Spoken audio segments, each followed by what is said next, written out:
Olá, tudo bem com vocês? Hoje, dia 239 da nossa leitura da palavra em ordem cronológica, nós vamos ler os capítulos 1 ao 4 do livro de Ezequiel. Vamos à leitura? Capítulo 1. A primeira visão de Ezequiel. A visão dos 4 seres viventes. No 30º ano, no 5º dia do 4º mês, estando eu no meio dos exilados, junto ao rio Quebar, os céus se abriram e eu tive visões de Deus. No 5º dia do referido mês, no 5º ano de cativeiro do rei Joaquim, a palavra do Senhor veio expressamente a Ezequiel, filho de Buzi, o sacerdote, na terra dos caldeus, junto ao rio Quebar. Ali a mão do Senhor esteve sobre ele. Olhei, e eis que do norte vinha um vento tempestuoso e uma grande nuvem envolta em fogo e rodeada de resplendor. E no meio disso havia uma coisa como metal brilhante, que saía do meio do fogo. Do meio disso saía algo semelhante a 4 seres viventes, cuja aparência era esta: tinham a semelhança de um ser humano. Cada um tinha 4 rostos e 4 asas. As suas pernas eram retas, e a planta dos pés era como a de um bezerro, e brilhavam como bronze polido. Debaixo das asas, nos 4 lados, tinham mãos humanas. Assim, todos os 4 seres viventes tinham rostos e asas. As asas se uniam uma à outra. Eles não se viravam quando se moviam. Cada um andava para a sua frente. Quanto à forma de seus rostos, cada um tinha um rosto de ser humano. Do lado direito, os 4 tinham o rosto de leão, do lado esquerdo, o rosto de boi, e os 4 também tinham o rosto de águia. Assim eram os seus rostos. Suas asas se abriam para cima. Cada ser vivente tinha 2 asas, unidas cada uma à do outro. Com as outras 2 asas, eles cobriam o corpo. Cada um andava para a sua frente. Para onde o espírito queria ir, eles iam. Não se viravam quando se moviam. O aspecto dos seres viventes era como carvão em brasa, à semelhança de tochas. O fogo corria resplandecente por entre os seres viventes, e dele saíam relâmpagos. Os seres viventes zigue-zagueavam à semelhança de relâmpagos. A visão das 4 rodas. Quando eu estava olhando para os seres viventes, eis que havia uma roda no chão ao lado de cada um deles. O aspecto das rodas e a sua estrutura eram brilhantes como berilo. As 4 tinham a mesma aparência, cujo aspecto e estrutura eram como se uma roda estivesse dentro da outra. Quando elas andavam, podiam ir em 4 direções e não se viravam quando se moviam. Os aros dessas rodas eram altos, emitiam medo, e nas 4 rodas os aros estavam cheios de olhos ao redor. Quando os seres viventes se moviam, as rodas se moviam ao lado deles. Quando eles se elevavam do chão, também as rodas se elevavam. Para onde o espírito queria ir, eles iam, pois o espírito os impelia, e as rodas se elevavam do chão juntamente com eles, porque nelas estava o espírito dos seres viventes. Quando os seres viventes se moviam, as rodas se moviam. Quando eles paravam, as rodas paravam. E quando eles se elevavam do chão, as rodas também se elevavam com eles, porque o espírito dos seres viventes estava nas rodas.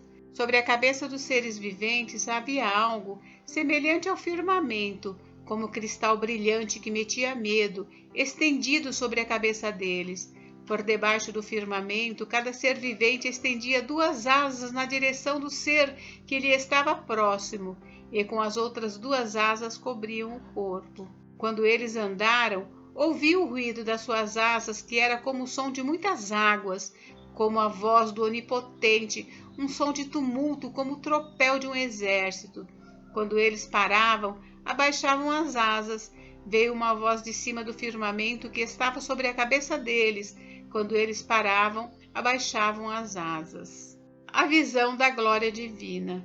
Por cima do firmamento que estava sobre a cabeça dos seres viventes, havia algo semelhante a um trono, como uma safira, e sobre essa espécie de trono estava sentada uma figura semelhante a um ser humano.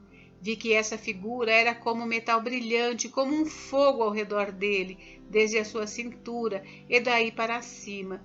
e desde a sua cintura e daí para baixo, vi que esta figura era como fogo, e havia um resplendor ao redor dela.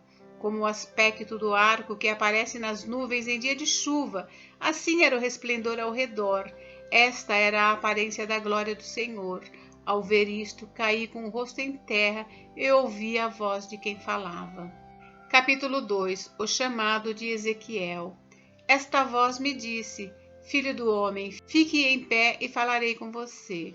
Enquanto falava comigo, o Espírito entrou em mim e me fez ficar em pé. Eu ouvi aquele que falava comigo. Ele me disse: Filho do homem, eu vou enviá-lo aos filhos de Israel, às nações rebeldes que se rebelaram contra mim.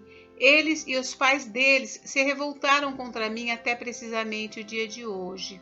Os filhos têm a mente fechada e o coração endurecido.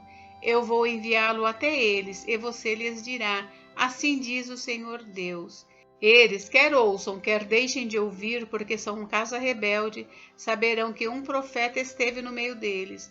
Você, filho do homem, não tenha medo deles, nem do que eles disserem. Mesmo que você esteja entre sarças e espinhos e more com escorpiões, não tenha medo do que eles disserem, nem se assuste com o rosto deles, porque são casa rebelde. Você lhes dirá as minhas palavras, quer ouçam, quer deixem de ouvir, pois são rebeldes. Você, filho do homem, ouça o que eu lhe digo, não seja rebelde como essa gente. Abra a boca e coma o que eu vou lhe dar. Então olhei, e eis que certa mão se estendia para mim, e nela se achava o rolo de um livro. Ela o desenrolou diante de mim, e estava escrito por dentro e por fora. No rolo estavam escritas lamentações, gemidos e ais. Capítulo 3. Ainda me disse: Filho do homem, coma o que está aí diante de você. Coma este rolo, depois vá falar à casa de Israel. Então abri a boca, e ele me deu o rolo para comer, e me disse: Filho do homem, coma e encha o seu estômago com este rolo que eu lhe dou. Eu o comi, e na minha boca era doce como mel. A missão do profeta.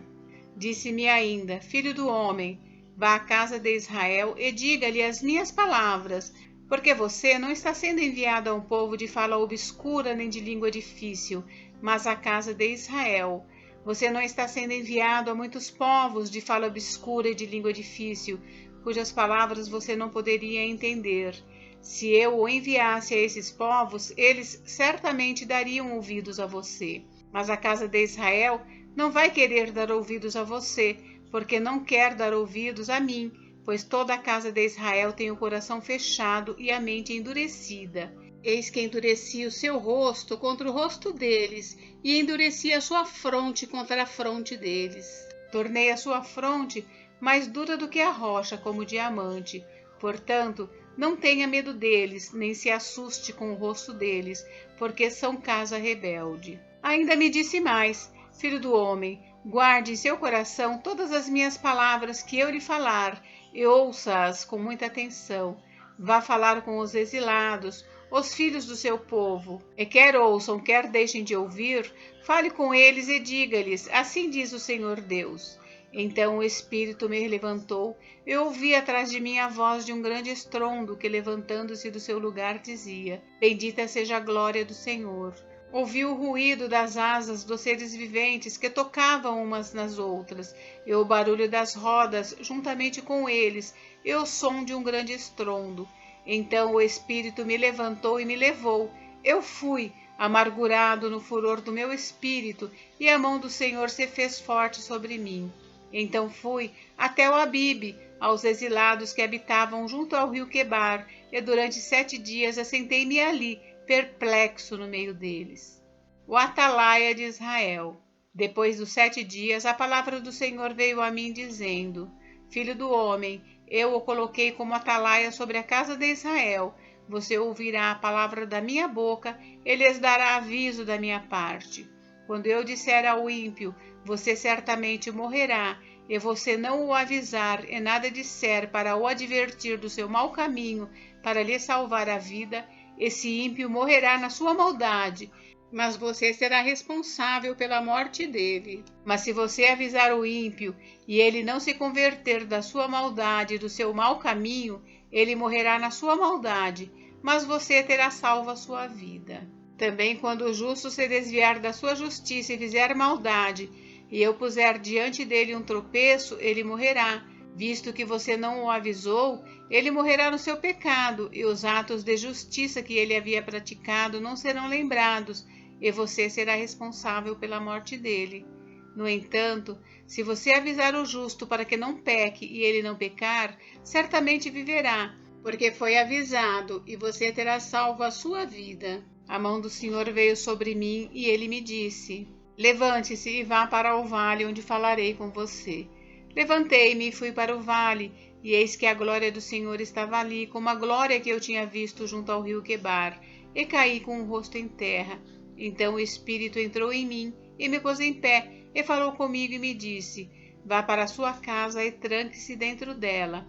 Quanto a você, filho do homem, eis que porão cordas sobre você e irão amarrá-lo com elas, e você não poderá sair para o meio do povo. Farei com que a sua língua se apegue ao céu da boca, e você ficará mudo e incapaz de os repreender, porque são casa rebelde. Mas quando eu falar com você, eu lhe devolverei a fala, e você lhes dirá: assim diz o Senhor Deus. Quem ouvir, que ouça, e quem deixar de ouvir, que fique sem ouvir, porque são casa rebelde. Capítulo 4. O cerco simbólico de Jerusalém. Filho do homem, pegue um tijolo, ponha-o diante de você e faça nele um desenho da cidade de Jerusalém. Nesse desenho, a cidade deverá estar sitiada com rampas e torres de ataque, acampamentos e arietes em volta dela.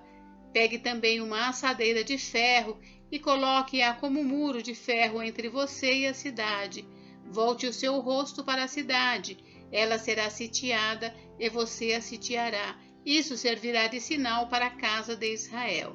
Deite-se também sobre o seu lado esquerdo e ponha sobre ele a maldade da casa de Israel. Conforme o número dos dias que se deitar sobre o seu lado esquerdo, você levará sobre si a maldade da casa de Israel.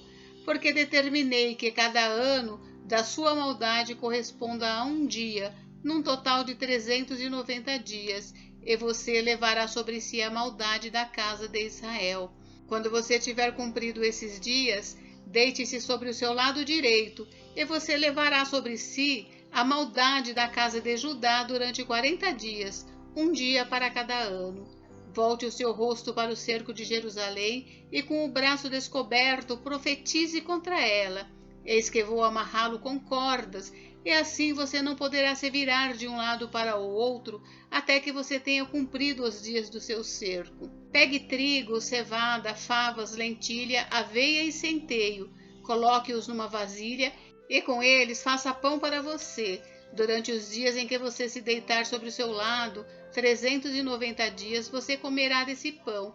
A sua comida será por peso, 240 gramas, que você comerá de tempos em tempos.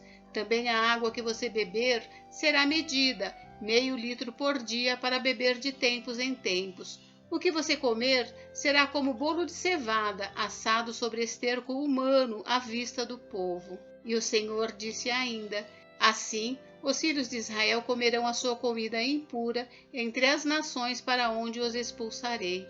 Então eu disse: Senhor Deus, eis que eu nunca me contaminei, pois desde a minha mocidade até agora nunca comi carne de animal que morreu por si ou que foi dilacerado por feras. Em minha boca jamais entrou qualquer carne abominável. Então ele me disse: pois bem, vou deixar que você use esterco de vaca em lugar de esterco humano. Asse o seu pão em cima dele.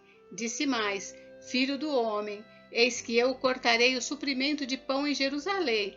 Comerão o pão por peso e com ansiedade. Beberão a água por medida e com espanto, visto que lhes faltará o pão e a água. Ficarão espantados uns com os outros e se consumirão nas suas maldades. Gente, encerramos por hoje, mas amanhã tem mais. Fiquem com Deus, Deus abençoe vocês. Até amanhã.